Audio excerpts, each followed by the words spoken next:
ஒரு ஆணைக்காக ஒளி கட்டி காத்திருக்கிறார். அப்படி காத்திருக்கும் அந்த தருணத்திலே 1000 யானைகளும் வருகிறது.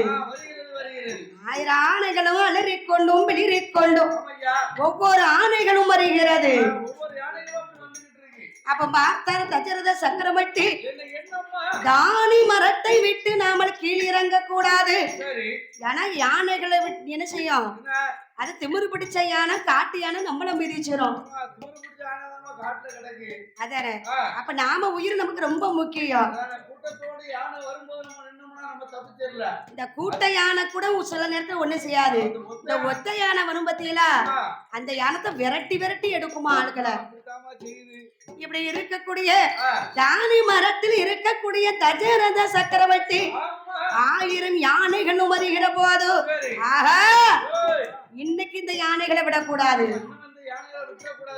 அப்படி 1000 யானைகளுக்கும் இலக்கு வைத்தார். குறிப்பாத்து வைக்கிறாரு. 1000 யானைகளும் குறி என்று சொன்னா என்னது, இலக்கு வைக்கிறார். அப்படி குறி வைத்து இருக்கக்கூடிய நாளைகளை வில்லேண்டு நான் ஏற்றி நான் ஏற்றி எங்கை மன்னன் அவரோ தசரதோ, எங்கை மன்னன் அவரோ தசரதோ.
ஒவ்வொரு ஆணைகளும் ஒவ்வொரு சத்தம் போடுது.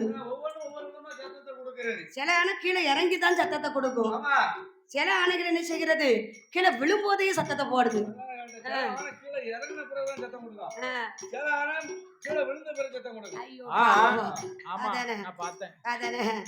சில யானை என்ன செய்யுது எனக்கனேன்னு போய் பொத்தடின்னு விழுது சத்தமே கொடுக்காம அதான என் கெதியேன்னு வந்து விழுது அது சரி அப்படி 1000 யானைகளும் விழுந்த போது தஜரன சக்கரவர்த்தி இந்த மன்னன் ஆனவன் எந்தை செய்தாலும் சரிதான் எதாக இருந்தாலும் சரிதான் தொழிலா இருந்தாலும் சரிதான் ஒரு காரியமாக இருந்தாலும் சரிதான் அது முழுவதுமாக இருக்க வேண்டும் நம்ம தஜரத சக்கரவர்த்தி ஆனவர் ஆணைகளை கொன்றோமே ஆணைகளை எண்ணி பார்த்தோமா எண்ணி பார்த்துருவோமே 1 10 100 999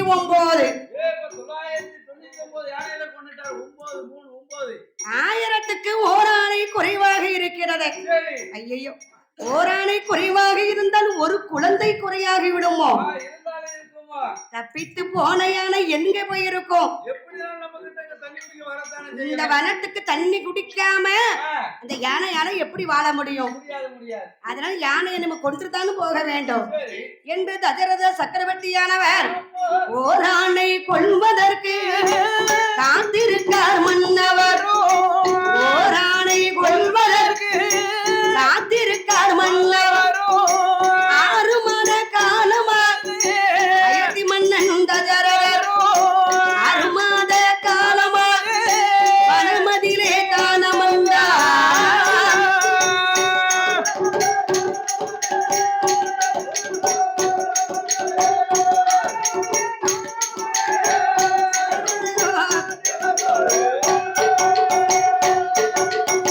தப்பித்து போனதொரு யானையை தான் கொள்வதற்கு ஓராணை கொள்வதற்கு காத்திருக்கும் நாளையிலே ஆனமல தன்னடிலே அயோத்தி மன்னன் தசரதரோ ஆனமலை தன்னடிலே அயோத்தி மன்னன் தசரதரோ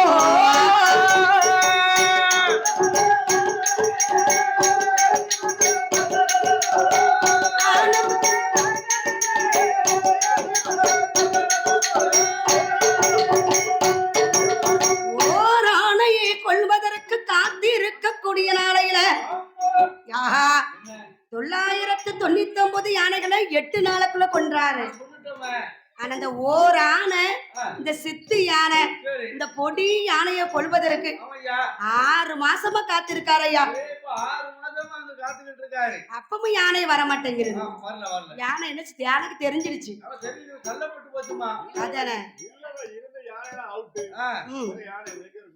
குட்டி யானை தப்பிச்சிடுச்சே அதானே இந்த யானையை கொள்வதற்கு ஒளிகட்டி காத்திருக்கக்கூடிய நாளையிலே தசரத மன்னர் சக்கரவர்த்தியானவர் ஆனமலையிலே காத்திருக்கும் நாளையில அதுல ஒரு பக்கத்து ஊர் ஒரு அழகான ஒரு ஊரு நம்ம சேர்வக்காரன் பெட்டி மாதிரி அழகான ஒரு ஊரு அழகான ஊர் அது என்ன ஊரு அதான் ரோமாபுரி பட்டணம் பட்டணம் ரோமாபுரி பட்டணம் அந்த ரோமாபுரி பட்டணத்திலே யார் வாழ்ந்து வருகிறார் தெரியுமா அதானே அந்த கண்ணு மகரீசே சென்னையல் பெண் கோடை மன்னவேறும் தேவி மகிமையுடன் வாழ்ந்து கொண்டமேனும் தேவியோ கொண்டமேனும் தேவியோ வலயத்தில் வாழ்ந்து வாரா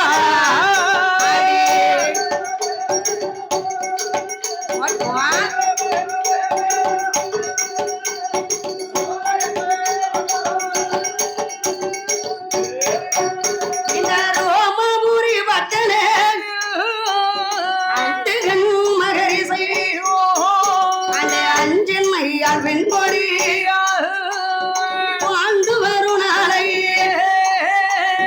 என்னையும் தண்ணீர் போலே இணை பெரியார் தோழர் போலே சாரை நல்ல சர்ப்பம் போலே சந்தோஷமா வாழ்ந்துவார் வாழ்ந்து வரும் நாளை வாழ்ந்து வரும் நாளை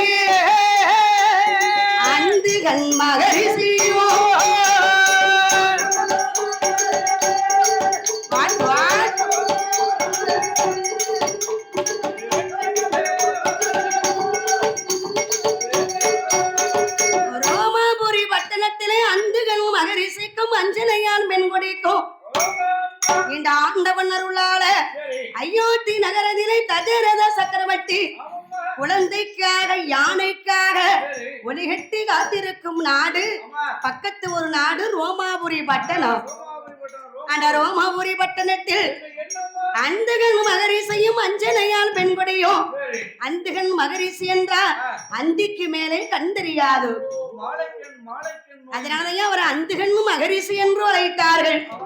அந்த அந்துகன் மகரிசியானவள் அஞ்சனையால் பெண்கொடிக்கும் ஆண்டவன் அருளால அழகான ஆண் குழந்தை பிறந்தது. குழந்தைக்கு பெயர் சூட்டுகிறார்கள். குரு சேர்மை செய்ததனால் குருபுத்திரன் என்றும் சிவ கைலாசம் என்றும் குருபுத்திரன் என்று அழைத்து வந்தார்கள். அந்த குருபுத்திரன் வளர்ந்து வரும் நாளையில 19 வயதறியில 19 வயதே அழகு பிள்ளை குருமூர்த்தி இவன் வளர்ந்து வரும் நாளே அஞ்சனையால் பெண்கோடி அந்த அஞ்சனையால் பெண்கோடி அந்த கண்ணே மகரிசையோ தக்கத்தை ஆமா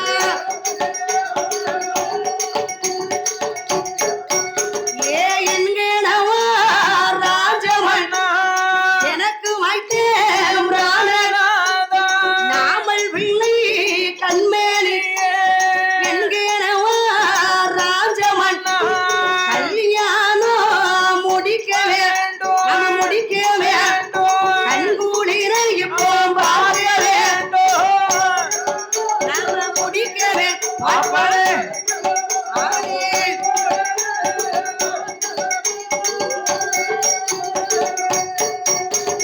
திருமணமும் முடிக்க வேண்டும் ஏ என்கனவா ராஜமன்னா நாமல் பிள்ளை குருபுத்திர திருமணமும் முடிக்க வேண்டும் அதை திறமையோடு பார்க்க வேண்டும் ஏ என்கனவா ராஜமன்னா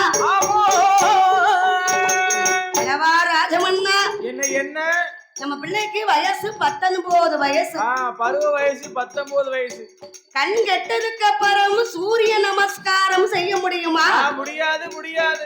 கண்ணுள்ள போதுதானையா கண்காட்சி பார்க்க முடியும். அதானே அம்மா நமக்கு ஒரு கடமைகள் இருக்குதல்லவா? ஆமையா. நம் மகனுக்கு ஒரு கல்யாணத்தை முடிச்சு வைக்கணும். ஆமா அம்மா ஏ அஞ்சனையா என்ன நீ நினைக்கிறதுனா நானும் நினைக்கிறேன். ஆமா ஆனா கல்யாணத்தை முடிக்கணும்னா சரி முதல்ல ஒரு பொண்ணு வேணும்ல. பொண்ணு பொண்ணு இல்லாம கல்யாணம் முடிக்க முடியாதுல்ல. நம்ம பிள்ளைக்கு தான் முறை பொண்ணே இல்லையே. அதானே. ஆனால் இவர்கள் பார்த்தார்கள். என்னம்மா ஜோதிடரை பார்ப்பதற்கு வருகிறார்கள். அவரும் அந்து கண்ணு மகரிசையோ அந்துகன் மகரிசையோ அஞ்சனையர் பெண்கோரையோ மகனுக்கு திருமணம் மங்களமா முடிக்கணும். மாறாரே மாறாரே மாறாரே அந்துகன் மகரிசையோ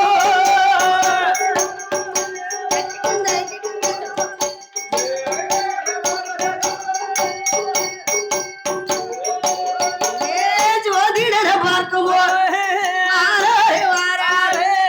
ஜோதிடர் சொல்லுகிறார்.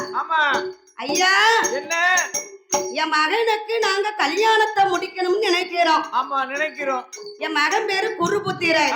குருபுத்திரன் பாருங்க என்ன ஜாதகம். ஆமா அப்படி அந்த காலத்துல ஜாதகம் என்று சொன்னாலே என்ன ஏடுதான் அதை எழுதி வச்சிருப்பாங்க. அந்த காலத்துல பார்த்தா பணமோடல ஏடா வகுத்து வச்சிருப்பாங்க. அப்ப ஜோதிடரோ பார்த்தாரு. ஆமா என் மகனுக்கு கல்யாண நாடி இருக்கா நாடி இல்லையா? இருக்கா இல்லையா? பிள்ளைக்கு நாடி இருக்கா இல்லையா? அழகா என்னமா இருக்கு இந்த பிள்ளைக்கு நாடி எவ்வளவு நீளம் இருக்கு. அவன் நாடி வச்சுக்கிட்டு சும்மா இருக்கா. அதனால என்ன என் மகனுக்கு சரி அதாவது கல்யாண திசை இருக்கான்னு பாருங்க. ஆமா கல்யாண நாடி எந்த திசையில போனா நடக்கும். அதானே. உடனே பார்த்தார் அந்த ஜோதிடனானவர் ஜாதகத்தை எடுத்து பார்க்கிறார். சரி அந்தகன் மகரிசைய என்ன அஞ்சனையால் பெண்கொடியே உங்க மகன் ஜாதகம் வந்து செவ்வாய் தோஷம். ஆமா செவ்வாய் தோஷம். செவ்வாய் தோஷத்துல இருக்கக்கூடிய ஆண்களுக்கு திருமணமே நடக்காது. ரொம்ப ரொம்ப சங்கடம் தான். அதே மாதிரி செவ்வாய் தோஷத்துல பூத்த பெண்களுக்கும் சரி திருமணம் நடக்குது ரொம்ப கஷ்டம். ஆமா அதனால ஜாதகத்தை தூர போடுங்க. அத முதல்ல கொண்டு யாராவது என்ன ஜாதகம் இருக்கான்னு கேட்டா ஜாதகம் இல்லைன்னு சொல்லுங்க. ஒரே வார்த்தை இல்லன்னு சொல்லுங்க. பெயர் பொருத்தம் இருந்தா உங்க பிள்ளை பெயர் வாங்கி இருப்பானையா. ஆமா. பெயர் என்று சொன்னா என்னம்மா? உங்க மகன் பேரு குருபுத்திரன். புத்திரன். கூனாவுக்கு கூனா. கூனா. சீனாவுக்கு சீனா. சீனா. இப்படி பெயர் பொருத்தம் நீங்கள் பார்க்க வேண்டும். அதானே என்று சொன்னபோது பார்த்தார் இந்த அந்துகன் மகரிஷி. மகரிஷி அஞ்சனையால் பெண்கொடியும் ஆமா மகனையும் அழைத்து கொள்ளையடா எங்க கூட வா. ஒரு நாளைக்கு வந்து கல்யாணம் முடிஞ்சதுக்கு அப்புறம் அப்பாட்டி அம்மாட்டி சண்டை போடக்கூடாது. சரியா? அப்படியா? சரி சரி. ஆகா என்று வருகிறார்கள். மகனை அழைத்துக் கொண்டு கொட்ட நேட்ட கையில எடுத்து புறப்பட்டாரே மூன்று பேரோ.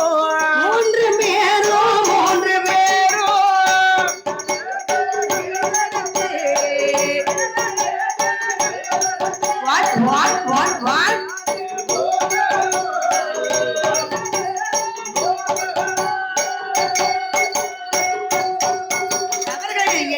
எங்கே வருவாரா அந்த கண்ணி மகரிஷியோ என்னதுவும் பார்ப்பதற்கு பெருமையுடன் வருகிறாரே.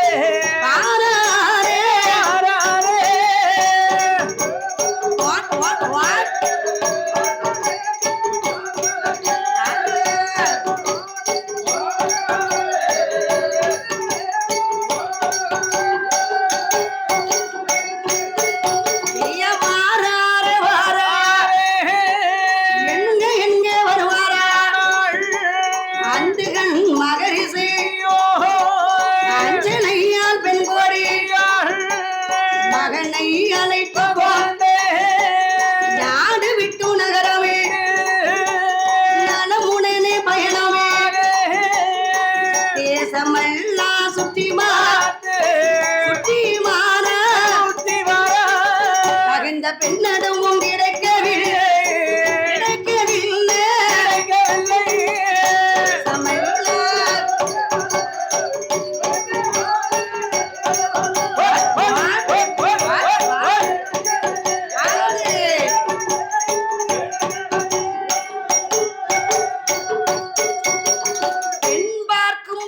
இது ஒவ்வொரு பெண்ணா பார்த்து வருகிறார்கள்.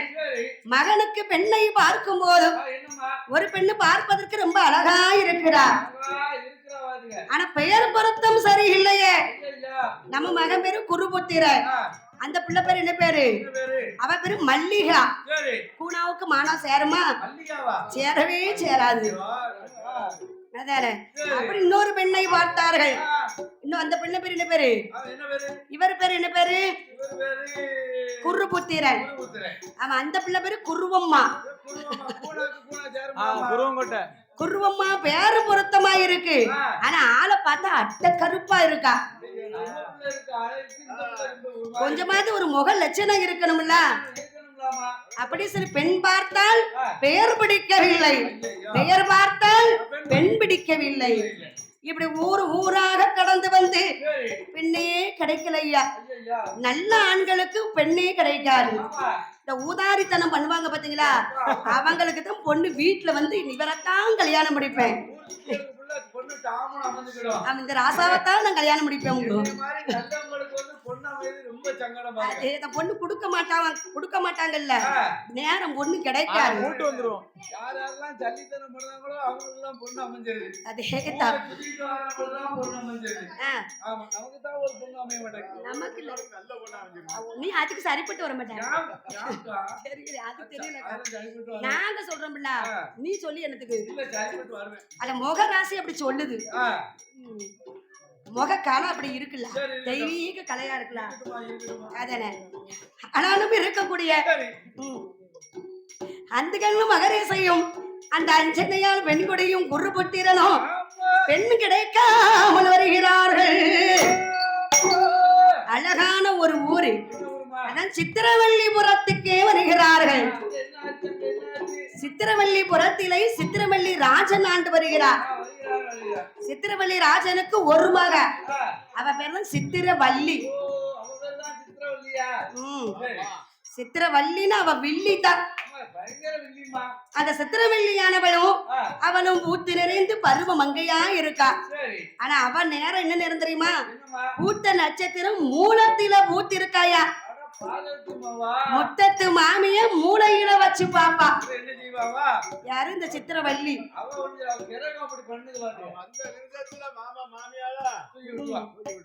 கெண்டக்கால் பெருத்தவள் குடும்பத்தை அடைத்திடுவாள். அந்த காலத்துல பெண்களை வந்து பெண் பார்க்க போகும்போது அம்மா கொஞ்சம் தண்ணி கொண்டு வாயம்பாங்க. எதுக்கு தெரியுமா? பெண்ணு எப்படி நடக்கான்னு பார்ப்பாங்களா. அவ நட எப்படி இருக்கு, காலை எப்படி நடக்கா, இல்ல இல்ல இப்படி இந்த ஆம நடந்தால் நடக்கால, தவக்கல நடந்தால் நடக்கால.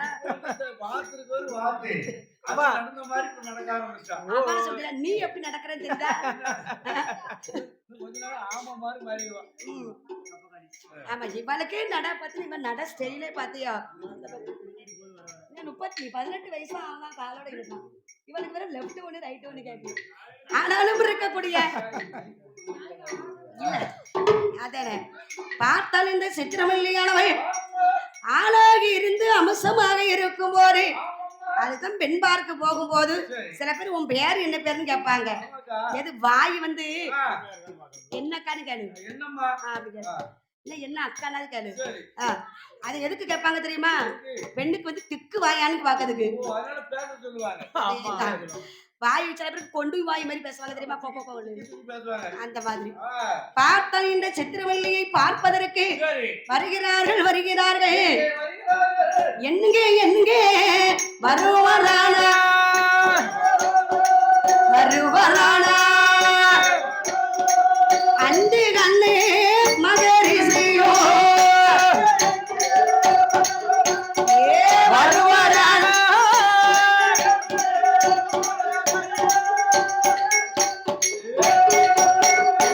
சித்திரவள்ளி புறமறியில வாராரே வாராரே முருகு திரளை அழைத்து கொண்டு வருகிற நாளையில மகனுக்குத்தான் பெண்ணதுவோ.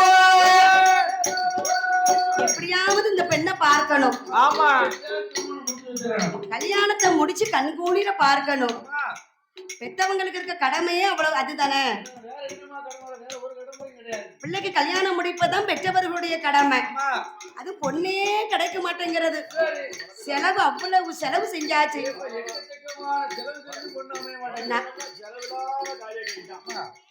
4 கல்யாணத்தை முடிக்கலாம் ஐயா, 4 கல்யாணத்தை முடிக்கலாம். அந்த அளவுக்கு பெண் பார்க்கிறதுக்கே செலவழிச்சிட்டோம் நம்ம தான்.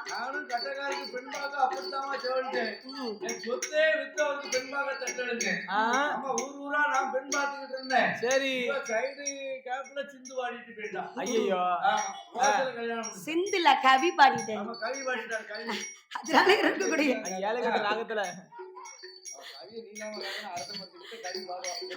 இருக்கக்கூடிய அந்த கண்ணு மகரிசையும் அஞ்சனையாலும் சித்திரவள்ளி புறத்திலே வந்தார்கள். சித்திரவள்ளியை பார்த்தார்கள். சித்திரவள்ளி பெண்குடி ரொம்ப அழகா இருக்கிறா. அப்ப அழகை பார்த்த போது, அம்மா உன் பேரு என்ன பேரு? உன் பேரு? என் மகன் பேரு சிவ கைலாசம். இன்னொரு பேரு என்ன பேரு? குந்தமகா தேவி. என் மகன் பெயரு குருமுத்தீரன். கூணாவுக்கு கூணா பொருத்தம். பக்கத்து வீட்டு பாட்டிக்கு ரொம்ப வருத்தம். ஏன்னா பாட்டிக்கு வந்து சின்ன சின்ன வேலைகள்லாம் செய்வா. அதான பாட்டிக்கு ரொம்ப வருத்தம். உடனே பெண்ணை ரொம்ப பிடிச்சு போச்சு. இவரும் பார்த்தார் சித்திரராஜன். நல்ல பந்திருக்க பையன் முக லட்சணமா இருக்கா. எப்படியாவது கல்யாணத்தை முடிச்சு வச்சிட வேண்டியதான் அப்படின்னு இருக்கும் போது பார்த்தார்கள். அன்று இரவு பெண் பார்க்க போகும்போது ராத்திரி நேரத்துல பெண் பார்க்க போக கூடாது. சேலை கடைக்கு ஜவுளி கடைக்கு போனாலும் ராத்திரி போக கூடாது. சரி. அதே மாதிரி பெண் பார்க்க போகும்போது இரவு நேரத்துல போக கூடாது. சேலையெல்லாம் ஜவுளி எடுக்கல. ம். நைட்ல போனோம்னு வச்சுக்கோ. நைட்லயா? லைட் வெளிச்சத்துக்கு சரி. அது சேலை அப்படி பிரகாசமா மின்னும் பாரு. பளிச்சுன்னு மின்னும். ஆமா, விடிய காலம் பார்த்தா ஒரு காரியம் தெரியாது. மங்குனி அமைச்சர் மாதிரி. அதான் நைட் நேரங்கள்ல சேலை எடுக்க போக கூடாது. ஆமா. அதே மாதிரி இவளை பார்க்கும்போது ரொம்ப பெண்ணை பிடிச்சிருக்கு. பார்த்தாலும் குருபுத்திர அம்மா இந்த பொண்ணை தான் நான் கல்யாணம் முடிப்பேன். இந்த பிள்ளையை தவிர வேற யாரையும் கட்ட மாட்டோம். அடம் கட்டுனா இவளைத்தான் நான் கட்டுவேன் ஆமா. அப்படின்னு சொல்கிறா. பார்த்தார் அந்த இருக்கக்கூடிய சித்திரராஜன் சரி என்று சொல்ல சரி. அன்று விளக்கு முகத்திலே ஆமா. மாலை கருக்களில கையுண்ட வேலையில விளக்கு முகத்திலே தாலி கட்டியாச்சு. ஒரு மஞ்ச கயிறு ஒரு மஞ்சள் துண்டு இருந்தா போதும், போதும்ல. தாலி கட்டியாச்சு. ஆ, திருமணம் முடிந்தது. சரி. ரோமாபுரி பட்டணத்துக்கே அழைத்து வந்தார்கள். ஆமா. அவள் சும்மா இருந்தாலும் அவன் நேரம் சும்மா இருக்குமா? அது எப்படிக்கா இருக்கலாம்? அவன் மூலத்திலே பூத்தல் அல்லவா? சரி. 3வது மாசம். ஆ, அந்த சித்திரவள்ளியும் அந்த அஞ்சனையால் பெண்குடியும் நல்ல சிநேகிதமா இருக்காங்க. மாமியார் மருமகன்னே சொல்ல முடியாது. தாயும் பிள்ளை மாதிரி இருக்காங்க. அந்த அளவுக்கு friendship ஆ வாழ்ந்துட்டு ஆனா எந்த நேரத்து 3 மாசம் ஆச்சோ சரி. அத்தை இறந்து போனாள். ஓ, அஞ்சனையால் பெண்குடி இறந்து மேல போயிட்டா. ஐயையோ, மாமனார் மட்டும்தான் இருக்காரு. மாமனாருக்கு தான் ஏற்கனவே கொஞ்சம் கண்ணு தெரியாத. அவருக்கு சாந்த நேரத்துல எப்பவுமே கண்ணு பத்தாது. ஏற்கனவே மறுபடியும் 3வது மாசத்துல இருக்கிற கண்ணும் லொல்ல கண்ணா போச்சு. ஐயையோ. உள்ள கண்ணு லொல்ல கண்ணா போச்சு. சரி.